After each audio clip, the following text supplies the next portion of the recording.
राधे राधे जी। आज है बैसाख माह के शुक्ल पक्ष की पावन पवित्र द्वादशी। इस शुभ अवसर पर पितरों का ध्यान करते हुए यम देवता के निमित्त अगर गीता जी का 7वां अध्याय हिंदी में सुना जाए तो यह परम सौभाग्य की बात है। आइए देर न करते हुए श्रवण करते हैं।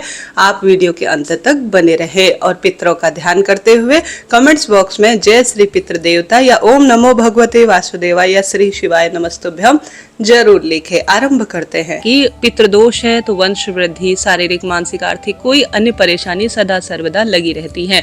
ऐसे में संभव हो तो इस विधि से आप गीता जी का 7वां अध्याय सुने, नहीं तो बस अपने पितरों का स्मरण करें और कहें कि हे पितृ देवता, मन कर्म वाणी से कोई भूल चूक हुई हो तो क्षमा प्रार्थी हूँ। अगर आप अधोगति में हैं तो आपको मुक्ति मिले, इसके लिए मैं आज प्रार्थना के तहत गीता जी का 7वां अध्याय आज के शुभ दिन में सुन रही हूँ। इसे आप जो है श्रेष्ठ रूप में स्वीकार कर अपने मोक्ष के द्वार के लिए प्रेरित हो, ऐसी प्रार्थना आप करें। नहीं तो दूसरा तरीका यह है कि गीता जी का 7वां अध्याय जब आप सुनते हैं तो जल का लोटा अपने पास रखें, दक्षिण दिशा की ओर मुख करते हुए एक लंबी बत्ती का दीपक लगाएं। जल के लोटे में कुशा, जौ, तिल, गंगाजल डालकर पितृ देवताओं का ध्यान कर गीता जी का 7वां अध्याय सुने और बाद में पितरों को यह समर्पित, यह जो जल है दक्षिण दिशा की ओर मुख करते हुए आप समर्पित कर दे। तो इस तरह से दो प्रक्रिया है, आप चाहें किसी के भी तहत आप सुन सकते हैं। आरंभ करते हैं। गीता जी के 7वें अध्याय में लिखा गया है, श्री भगवान बोले, हे पार्थ, अनन्य प्रेम में मुझमें आसक्त चित्त और अनन्य भाव से मेरे पारायण होकर योग में लगा हुआ तू जिस प्रकार से संपूर्ण विभूति, बल, ऐश्वर्य, गुणों से युक्त सबके आत्मरूप मुझको संशय रहित जानेगा, उसको सुन। मैं तेरे लिए इस विज्ञान सहित तत्व ज्ञान को संपूर्णतया कहूंगा, जिसको जानकर संसार में फिर कुछ और जानने योग्य शेष नहीं रह जाएगा। हजारों मनुष्यों में से कोई एक मेरी प्राप्ति के लिए यत्न करता है और उन यत्न करने वाली योगियों में कोई भी एक मेरे पारायण होकर मुझको तत्व से अर्थात यथार्थ रूप में जानता है। पृथ्वी, अग्नि, वायु, आकाश, मन, बुद्धि और अहंकार भी इस प्रकार यह 8 प्रकार से विभाजित मेरी प्रकृति है। यह 8 प्रकार के भेदों वाली तो अपरा अर्थात मेरी जड़ प्रकृति है। और हे महाभावो, इससे दूसरे को जिससे यह संपूर्ण जगत धारण किया है मेरी जीव रूपा परा अर्थात चेतन प्रकृति जान। हे अर्जुन, तू ऐसा समझ कि संपूर्ण भूत इन दोनों प्रकृतियों से ही उत्पन्न होने वाला है और मैं संपूर्ण जगत का प्रलव और प्रलभ हूँ, अर्थात संपूर्ण जगत का मूल कारण मैं ही हूँ।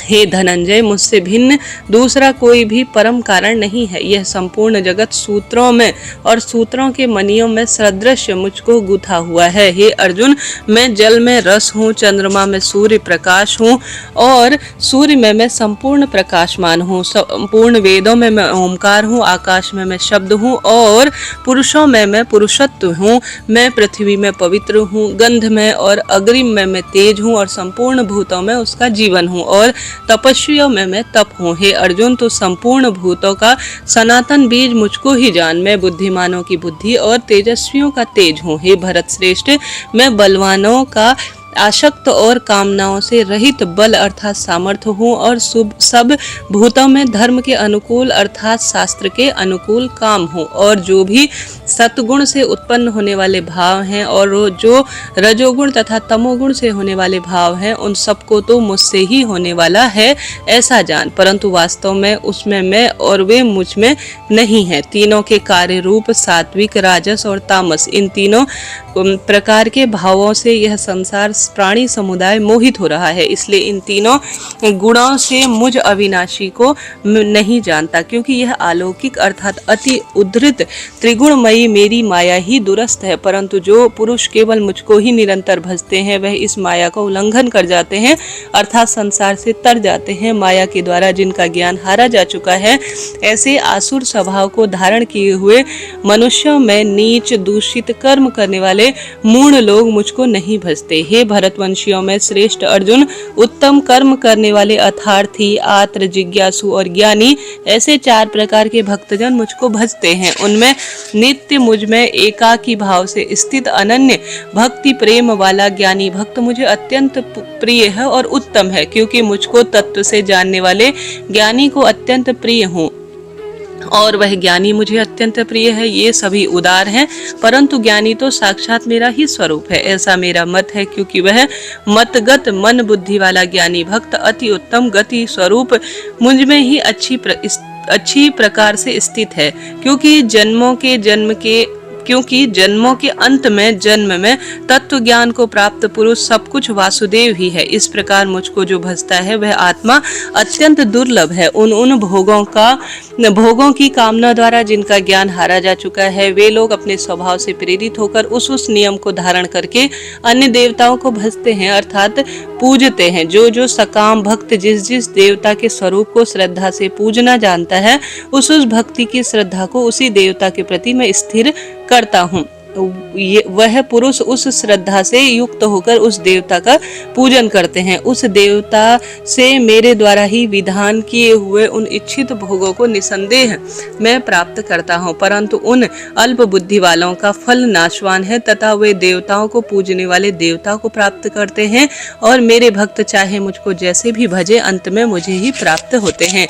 बुद्धिमान पुरुष मेरे अनुत्तम अविनाशी परम भाव को नहीं जानते। मन इंद्रियों से परे मुझ सच्चिदानंद परमात्मा को मनुष्य की भांति जन्म कर व्यक्ति भाव को प्राप्त हुआ मानते हैं। अपनी योग माया से छिपा हुआ मैं सबके प्रत्यक्ष नहीं होता, इसलिए वह अनजाना जन समुदाय मुझ जन्म रहित अविनाशी परमेश्वर को नहीं जानता, अर्थात मुझको जन्मने और मरने वाला समझता है। हे अर्जुन, पूर्व में व्यतीत और वर्तमान में स्थित और आगे होने वाले सब भूतों को मैं जानता हूँ, परंतु मुझको कोई भी श्रद्धा भक्ति रहित पुरुष नहीं जानता। हे भरतवंशी अर्जुन, संसार में इच्छा और द्वेष से उत्पन्न सुख दुख आदि द्वंद्व रूप से मोह से संपूर्ण प्राणी अत्यंत अज्ञानता को प्राप्त हो रहे हैं। द्वंद्व निष्काम भाव से श्रेष्ठ कर्मों का आचरण करने वाले जिन पुरुषों का पाप नष्ट हो गया है, वह राग द्वेष जनित द्वंद्व रूप से मोह से मुक्त दृढ़ निश्चयी भक्त मुझको सब प्रकार से भजते हैं। मेरे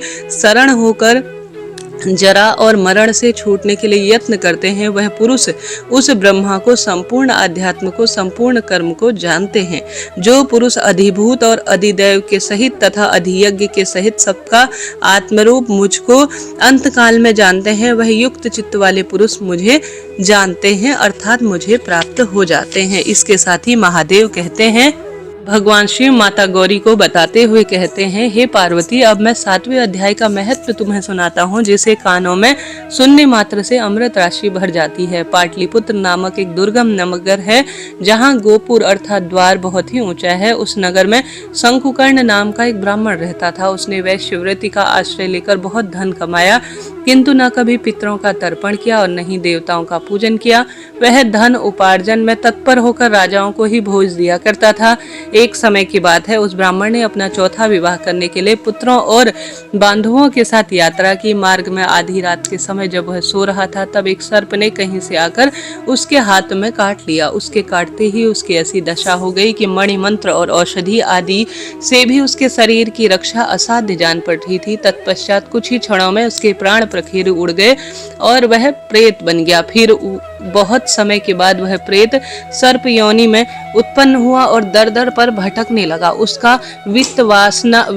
वित्त धन की वासना में पूर्ण रूप से मन बधा हुआ था। उसने पूर्व वृतांत का स्मरण करके सोचा, मैंने घर के बाहर करोड़ों की संख्या में जो अपना धन गाड़ रखा है, इससे इन पुत्रों को कैसे वंचित कर स्वयं ही उसकी रक्षा करूंगा। सांप की योनि से पीड़ित होकर पिता ने एक दिन स्वप्न में अपने पुत्रों के समक्ष आकर अपना मनोभाव बताया। तब सवेरे उठकर पुत्र जो है बड़े विस्मृत भाव के साथ एक दूसरे को स्वप्न में कही हुई बात बताई। उसमें से मझला पुत्र कुदाल हाथ में लेकर घर से निकला और जहां उसके पिता सर्प योनि धारण किए हुए थे, उस स्थान पर गया। यद्यपि उसे धन के स्थान का ठीक आभास नहीं था, फिर भी चिन्हों के माध्यम से ठीक उसने निश्चय लिया और लोभ बुद्धि के कारण वहां पहुंचकर बांबी को खोदना आरंभ किया। तब उस बांबी ने बड़ा भयंकर वहां से सांप प्रकट हुआ और बोला, अरे मूर्ख, तू कौन है, किस लिए आया है, यह बिल क्यों खोद रहा है, किसने तुझे यहाँ भेजा है, सारी बात मेरे सामने बता। मैं आपका पुत्र हूँ, मेरा नाम शिव है। पुत्र बोला, मैं रात्रि में देखे हुए स्वप्न से आश्चर्यचकित होकर यहाँ स्वर्ण लेने के कौतूहल से आया हूँ। पुत्र की ऐसी वाणी सुनकर वह सांप हंसता हुआ उच्च स्वर में इस प्रकार स्पष्ट बोला, यदि तू मेरा पुत्र है तो मुझे शीघ्र ही बंधन से मुक्त कर, मैं दर दर भटक रहा हूँ। मैं अपने पूर्व जन्म के गाड़े हुए धन के लिए सर्प योनि में उत्पन्न हुआ हूँ।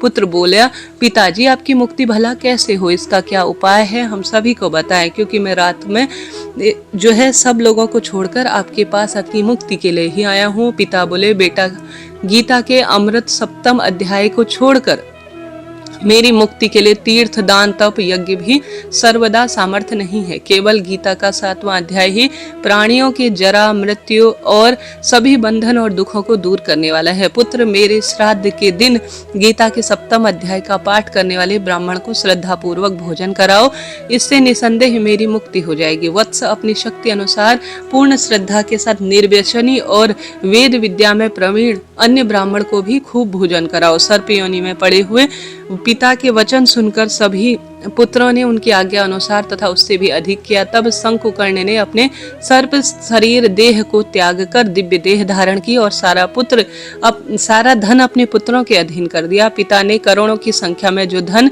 उनको आपस में बांट लिया। उनसे पुत्रों में इतनी सुंदर बुद्धि आई कि पुत्र प्रसन्न होकर उनकी बुद्धि ऐसी लगी कि धर्म पारायण वह खूब हो गए और उन्होंने बावड़ी, कुआं, पोखरा, यज्ञ और देव मंदिर निर्माण कराए और धन का उपयोग किया और अन्नशाला भी बनाई। उसके पश्चात सदा सर्वदा वह गीता जी के 7वें अध्याय का जप करते रहे। उनके सभी पितरों को इससे मोक्ष मिला और उन्हें भी अंत में मोक्ष मिलकर वैकुंठ की प्राप्ति हुई। हे पार्वती, यह तुम्हें मैंने गीता का 7वां अध्याय का महत्व और कथा पूर्ण रूप से श्रवण कराई, जिसके श्रवण मात्र से मानव सब पातकों से मुक्त हो जाता है। बोलिए श्री कृष्ण भगवान की जय, गीता जी की जय। प्रिय श्रोताजनों, इस तरह से यह आज मैंने गीता जी का 7वां अध्याय आपको सुनाया। आपसे बस अनुरोध है, चैनल को सब्सक्राइब करें। इससे पहले आज सुनी जाने वाली सभी कथाएं चैनल पर प्रसारित हैं। राधे राधे।